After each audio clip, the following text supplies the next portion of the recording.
வீடியோக்குள்ள போறதுக்கு முன்னாடி மறக்காம அமுதாஸ் கிச்சன் சேனலுக்கு சப்ஸ்கிரைப் பண்ணிடுங்க.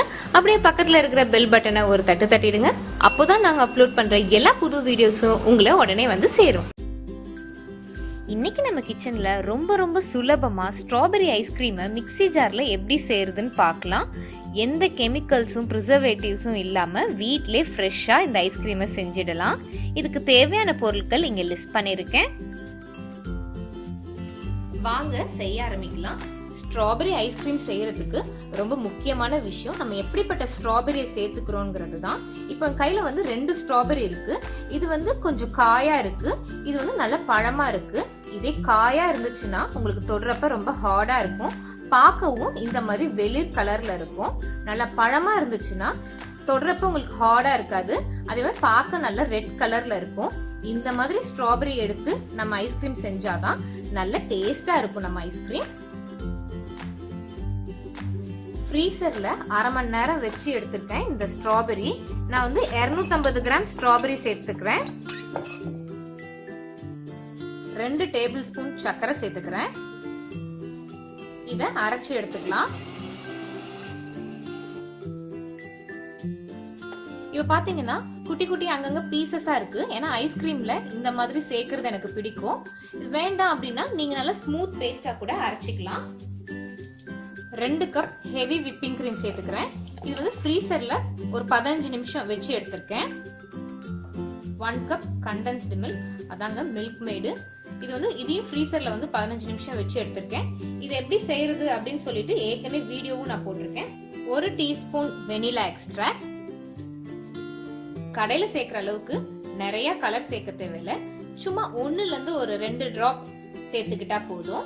அப்பதான் பார்க்க நல்லா பிங்க் கலர்ல சூப்பரா இருக்கும் நம்ம ஐஸ்கிரீம். இது எல்லாத்தையும் ஒரு சுத்தி எடுத்துக்கலாம். ஐஸ்கிரீம் கன்சிஸ்டன்சில இந்த மாதிரி வர வரைக்கும் நல்லா சுத்தி எடுத்துக்கோங்க.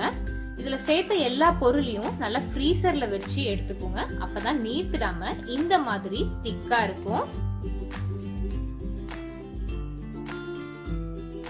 இப்போ மிக்ஸி ஜார்ல இருந்து எல்லாத்தையும் இதுல ஊத்திடலாம். அவ்வளவுதான், எல்லாத்தையும் ஊத்தியாச்சு. மிக்ஸி ஜார்ல இருக்கிறதையும் மீதி ஸ்பூனை வச்சு இந்த மாதிரி வலிச்சு சேர்த்துக்கோங்க. லைட்டா இந்த மாதிரி லெவல் பண்ணி விடணும். நல்லா ஸ்பூனை வச்சு அமைக்கிடக்கூடாது, அப்புறம் அதுல இருக்க ஏர் பபிள்ஸ் எல்லாம் உடஞ்சிடும். அவ்வளவுதான். ஒரு ஃபுட் ராப் போட்டு நம்ம சாக்லேட் ஐஸ்கிரீம்ல மூடின மாதிரி இதுலயும் மூடிடணும். அப்பதான் உள்ள உங்களுக்கு அந்த ஐஸ் கட்டிங் எல்லாம் அந்த ஐஸ்கிரீம் மேல ஃபார்ம் ஆகாம இருக்கும். இப்போ இது மேல ஒரு மூடியோ இல்லாட்டி சில்வர் ஃபாயிலோ போட்டு வச்சிடலாம்.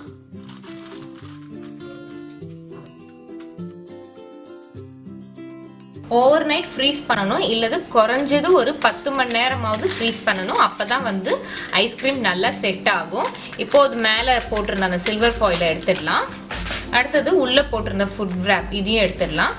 பாருங்க, நம்ம இந்த ஃபுட் ராப் போட்டிருந்ததுனால அந்த ஐஸ் கட்டிங் எல்லாம் இந்த ஐஸ்கிரீம் மேல இல்லவே இல்லை, அப்படியே கிளியரா இருக்கு.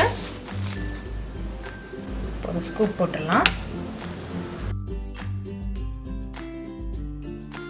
ஐஸ்கிரீம் சரியான பதத்துல செட் ஆகி இருந்தா எடுக்கிறப்போ பார்க்க இந்த மாதிரி கிரெயினி டெக்ஸ்சர்ல இருக்கும். அவ்வளவுதான், சூப்பரா நம்மளோட ஸ்ட்ராபெரி ஐஸ்கிரீம் தயாராயிடுச்சு. இதை நீங்களும் உங்க வீட்ல ட்ரை பண்ணிட்டு உங்களுக்கு எப்படி வந்துச்சு அப்படிங்கறத கமெண்ட்ஸ்ல சொல்லுங்க. இன்னும் இந்த மாதிரி நிறைய ரெசிபிஸ் தெரிஞ்சுக்க மறக்காம அமுதாஸ் கிச்சன் சேனலுக்கு சப்ஸ்கிரைப் பண்ணுங்க.